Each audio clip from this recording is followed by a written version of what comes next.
first of the month rolls around, and instead of feeling a spark, you're tired, unmotivated, and everything feels like just one long to do list. If you've ever started a new month feeling stuck in the same cycle, this episode is for you. Today, we're doing a gentle reset with 10 free or low cost ways to feel inspired again. I promise it's not about productivity, it's about intention, beauty, joy, and momentum. Let's make this new month feel like a chapter worth turning the page for. Hi, friend. Welcome to the Alma Joy podcast, your go to space for self improvement, self care, and productivity. I'm Alma Joy, a working professional, life coach, and content creator in San Diego, California. And whether you're tuning in on your morning walk, during your commute, or curled up at home, I'm so glad that you're here. All right, let's get started. Tip 1, make a monthly mood board. Why this works. Visuals help clarify your feelings and spark creativity. A mood board gives your month an aesthetic, a vibe, a feeling to chase. So how to do this? Use Pinterest, Canva, or even magazine cutouts. Don't just include goals, use textures, colors, quotes, and scenes that feel like the energy you want. I remember one January when I was in a serious slump. I was scrolling aimlessly every night, feeling bored, detached. One evening, I opened Pinterest and created a board called January Mood. I added snowy cottages, cozy reading nooks, and the phrase peace over pressure, and photos of steamy mugs and soft blankets. By the end of it, I felt like I had remembered myself. That board lived on my phone screen for a month, and a gentle reminder of what I wanted to feel. Tip 2, move your body, shift your mood. So this works because physical movement shifts stuck emotional energy. It gives you momentum, literally. Set a timer for 10 minutes and do something light.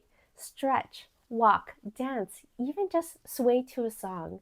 It's not a workout, it's a reset. There was a week when I was spiraling in self-doubt. Nothing was working. I had no inspiration, no motivation. One morning, I forced myself to do a 10-minute walk. No podcast, no pressure. I ended up walking for 40 minutes, not because I had to, but because I started feeling present. I finally came back inside and felt ready to write again. Sometimes your brain just needs your body to lead. Tip 3, set gentle intentions, not pressure goals. So why this works is we often associate new months with pressure, but pressure leads to burnout. Gentle intentions lead to inspiration. So one March, I stopped setting goals and instead I wrote, this month I want to feel light, loved, and in flow. I want more sunlight and slow mornings. I still got things done, but I wasn't chasing. I was inviting. That mindset shift created the calmest, most productive month I had in ages. Tip 4, refresh once. Small spaces carry big energy. A refreshed space creates mental clarity. So choose one, your desk, your purse, your car, your fridge, your phone screen. Clean it, organize it, light a candle, let it feel like a new beginning. I once spent 20 minutes decluttering my nightstand. I wiped it down, added a book I actually wanted to read, and swapped out my dusty candle for a lavender one. That night I felt calmer, I slept better. That tiny space reminded me that I have control over my environment, even when everything feels chaotic. Tip 5, get outside even for 5 minutes. Nature regulates your nervous system. Natural light boosts mood. Fresh air clears static. So how to do this? Leave your phone, step outside, and look around. Breathe deeply.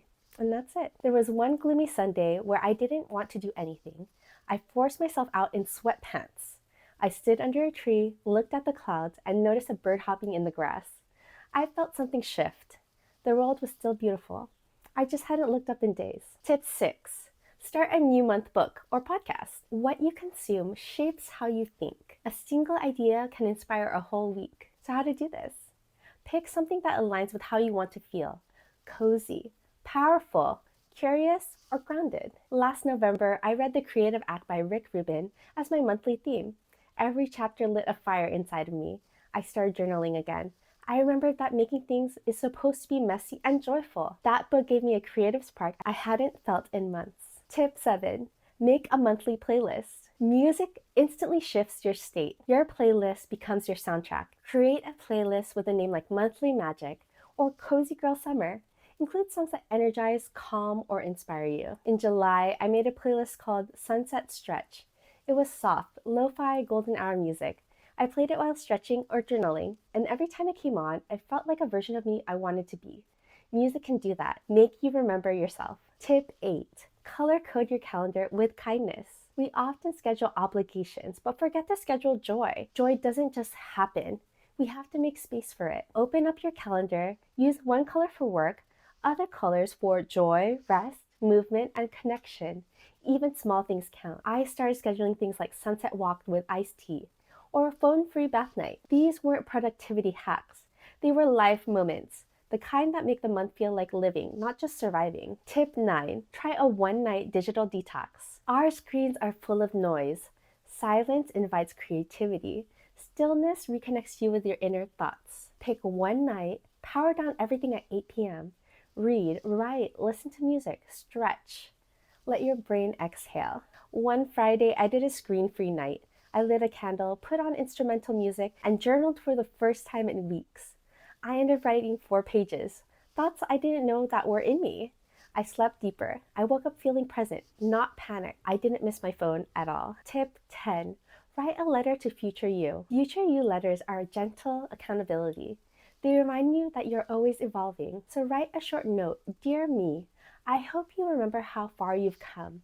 Schedule it to be open at the end of the month. I once wrote, Dear me, I know you've been doubting yourself, but you're doing better than you think. I hope you kept choosing rest and joy. I hope that you remember that life is not a race. Reading that 30 days later brought tears to my eyes. It was exactly what I needed to hear from the only person who truly gets it, myself. Let's recap your 10 cozy ways to start your month inspired. 1. Make a mood board that feels like your dream life. 2. Move your body to shift your emotional energy. 3. Set gentle intentions instead of pressure goals. 4. Refresh one small space to create mental clarity. 5. Get outside, even for 5 minutes. 6. Start a new book or podcast to feed your mind. 7. Make a playlist that becomes your monthly vibe. 8.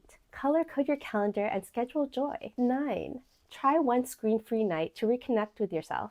And finally, 10. Write a letter to future you. They'll thank you. This month doesn't have to be perfect. It just needs to be intentional. You're allowed to go slow, be soft, and still be powerful. You got this. Let this be the month you feel more like yourself again. If this episode sparked something in you, share it with a friend or comment the tip you're going to try today. Thanks for being here. I'm rooting for your joy this month. Take care, and remember, you are enough.